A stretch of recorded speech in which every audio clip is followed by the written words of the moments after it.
Shalom, bon Erev Shabbat Behar. La paracha de la semaine que nous étudions, que nous lirons Shabbat, commence par les mots Dieu parle à Moshe en disant, au mont Sinaï, en disant: quand vous viendrez dans la terre d'Israël, la terre se reposera pour Dieu.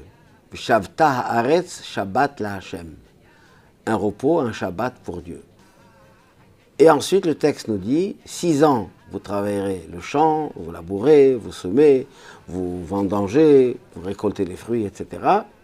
Et la 7e année, c'est Shemitah, c'est le repos. Comme cette année en Israël, c'est l'année de Shemitah. C'est la mitzvah qui consiste à arrêter toute activité agricole pendant une année entière. En fait, ça commence un peu avant l'entrée de la 7e année et ça continue pour certaines choses un peu après. Et là, la Torah nous dit, dans un ordre qui n'est pas compréhensible, puisque le texte dit 6 ans vous travaillerez et la 7e on se repose. Mais au début, le texte dit comment? Quand vous viendrez vers la terre, Beshavta haaretz, la terre se repose.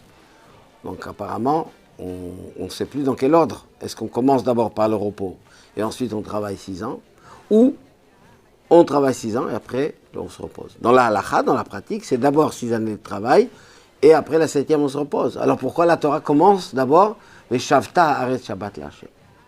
La terre se reposera pour Dieu et ensuite on nous donne les lois. Parce qu'il y a une réalité de la vie que la Torah essaie de nous expliquer. Comment est-ce possible réellement, dans un monde hostile à la vie juive, dans un monde qui a de ses règles et ses lois commerciales et d'activités, etc., comment peut-on aller à contre-courant? Car il ne s'agit pas que de l'année de Shemitah, c'est un ensemble de lois, à nous le Bnei Israël, de faire notre vie matérielle autour de l'ensemble de la vie juive, notamment le Shabbat. Shabbat, c'est après 6 jours de travail, on se repose, on arrête toute activité commerciale ou autre, on se consacre qu'aux choses spirituelles. Et la question se pose, comment est-ce possible de le faire? Eh bien, nous venons de l'Akba Omer, jeudi, 33e jour du Omer, la Hiloula de Rabbi Shimon Bar Yochai. Rabbi Shimon Bar Yochai, un des 5 élèves de Rabbi Akiva, qui a été rescapé de l'épidémie, a changé le monde après sa situation difficile des Romains qui voulaient le tuer. Il s'est caché dans la grotte pendant 12 ans, encore une année en plus. Il avait une activité spirituelle très grande, avec une hostilité matérielle terrible, puisque les Romains le cherchaient pour l'éliminer. Mais Rabbi Shimon Bar Yochai a changé le judaïsme de l'époque, et grâce à cela jusqu'à nos jours, c'est qu'il a mis l'accent sur l'amour du prochain. Ana bachvivota talia milta. Et l'amour du prochain, l'amour de la Torah, l'amour de Dieu, faire les choses par amour. Et quand on fait par amour, il n'y a pas d'obstacle. Parce que, comme on dit en français, quand on aime, on ne compte pas. Eh bien, Dieu nous dit, Shavta haaretz Shabbat la Hashem. Le point de départ, c'est le Shabbat pour Hashem.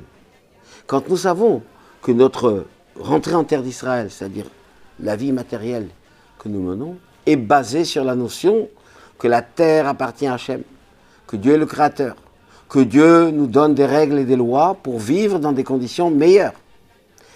Cela peut paraître comme une contrainte, comme des obligations, comme des difficultés, eh bien non, au contraire.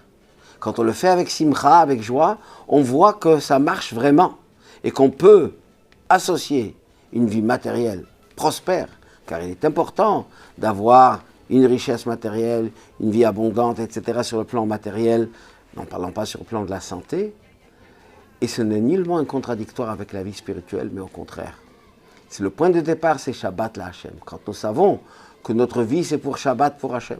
Quand nous savons que nous avons des grands maîtres comme Rabbi Shimon Bar Yochai, des précurseurs, qui nous ont tracé le chemin, avec les épreuves et les difficultés qu'ils ont surmontées, eh bien, ça nous donne cette facilité, cette réalité, cette possibilité de vivre totalement, conformément à la volonté divine, n'importe où dans le monde, n'importe quand, jusqu'à, bien sûr, on méritera la révélation du Mashiach, qui nous amènera le bien pour l'humanité tout entière, la paix, la santé, la bracha et le shalom pour tous. Shabbat shalom ou mevorach.